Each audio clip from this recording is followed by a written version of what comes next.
अस्सलाम वालेकुम। आज मैं आपके लिए लेकर आ गया हूँ माइक्रोसॉफ्ट वर्ड की एक और क्लास।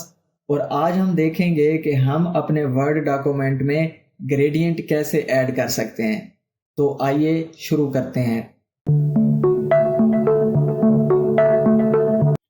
यहाँ पे देखें मैंने टेक्स्ट लिया हुआ है। नाउ सबसे पहले समझते हैं कि ग्रेडियंट है क्या। ग्रेडियंट असल में हम दो कलर्स को आपस में ब्लेंड कर रहे होते हैं।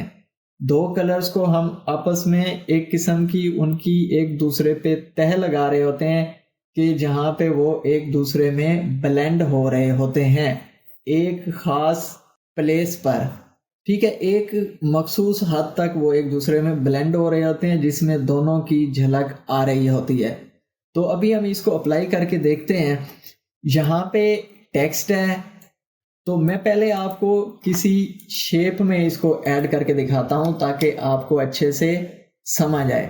यहाँ पे मैं कोई भी शेप ऐड कर लेता हूं। अब ये शेप कैसे ऐड करनी है ये हम जब पहुंचेंगे तो वहां से मैं आपको बताऊंगा कि शेप्स क्या हैं और किस तरह ये काम करती हैं। अभी फिलहाल हम इसको सिर्फ ये देखते हैं कि हमने ग्रेडियंट कैसे ऐड करना है। ये मैंने शेप ऐड की, यहाँ पे मैं गया और यहाँ पे आके मैं करता हूँ ग्रेडियंट पे क्लिक। ये मोर ग्रेडियंट पे चला गया।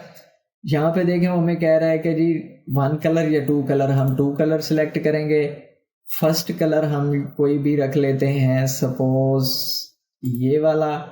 सेकंड कलर हम रख लेते हैं जी ये वाला। तो यहाँ पे देखें अब ग्रेडियंट ऐड हो गए। देखें ये दो कलर हैं और ये सर्टेन प्लेस पे जाके मिक्सअप हो रहे हैं जिसमें दोनों की झलक हमें महसूस हो रही है। ठीक हो गया, ये है ग्रेडियंट। नाउ अब हम देखते हैं कि हम टेक्स्ट पे किस तरह ग्रेडियंट को अप्लाई कर सकते हैं। यहाँ पे मैंने इस टेक्स्ट को किया सिलेक्ट। यहाँ पे गया जहाँ से हम टेक्स्ट पे कलर अप्लाई करते हैं, ये नीचे है ग्रेडियंट। यहाँ पे मैं आया, नीचे गया मोर पे, मोर ग्रेडियंट्स। यहाँ पे मैंने ये पेन मुझे यहाँ मिल गया, यहाँ से मैं इसको सिलेक्ट कर लेता हूँ। यहाँ पे लिखा हुआ है सॉलिड फिल, नहीं हमने इसको ग्रेडियंट फिल करना है। तो यहाँ पे हमारे पास मुख्तलिफ किस्म के उसने दे दिए। अब हम इनको किस तरह ये बार्स को ज़रा समझें। ये हैं हमारे पास हैंडल्स। अब यहाँ पे ये कलर हमारे पास फिल हुआ हुआ है वाइट। यहाँ पे मैं क्लिक करूँगा। याद रखें जिस बार पे हम कलर चेंज करना चाह रहे हैं उस बार को मैं क्लिक करके सिलेक्ट कर लूँगा। यहाँ पे आके मैंने कलर पिक करना है।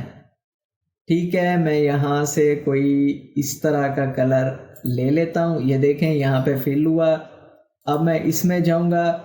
अच्छा, अब यहाँ आप जितने मर्जी कलर लेना चाहें आप हैंडल्स ऐड करते जाएं और कलर लेते जाएं, लेकिन बहुत ज़्यादा जो कलर्स हैं वो बड़े ऑकवर्ड लगेंगे, इसलिए हम सिर्फ दो ही लेते हैं यहाँ पे। तो दूसरा मैं ले लेता हूँ ये। अब हम इसको देखते हैं कि आया कि ये किस तरह का हमें दिखाई दे रहा है। यहाँ पे मैं इन बार्स को डिलीट भी कर सकता हूँ। मैंने इन बार्स को कर दिया डिलीट। ठीक है, तो ये हमारे पास कुछ इस तरह का ग्रेडियंट अप्लाई हो चुका है। अगर मैं अब ये थोड़ा सा कुछ सेम सेम ही लग रहा है, मैं इसको ना इसका कलर थोड़ा सा लाइट करता हूँ। यहाँ पे मैंने ये किया तो ये देखें अब आपके पास कुछ इस तरह का ग्रेडियंट आ गया है। नाउ अब इसको आप यहाँ से एक और अगर ग्रिड लेते हैं, इसको मैंने कर दिया डिलीट डिलीट। यहाँ पे मैंने इसको थोड़ा सा लाइट कलर ले लिया।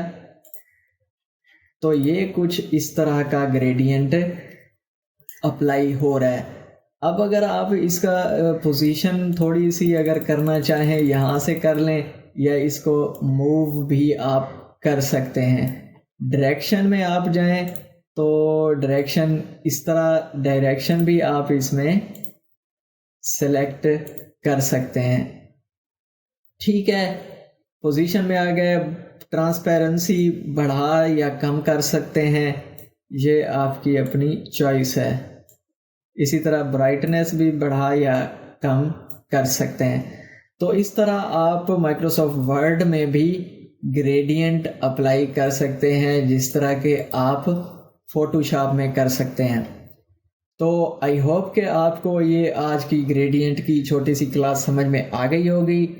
अगर वीडियो इन्फॉर्मेटिव लगी है तो इसको लाइक करें और चैनल को अभी तक सब्सक्राइब नहीं किया तो इसको सब्सक्राइब करें। Thank you.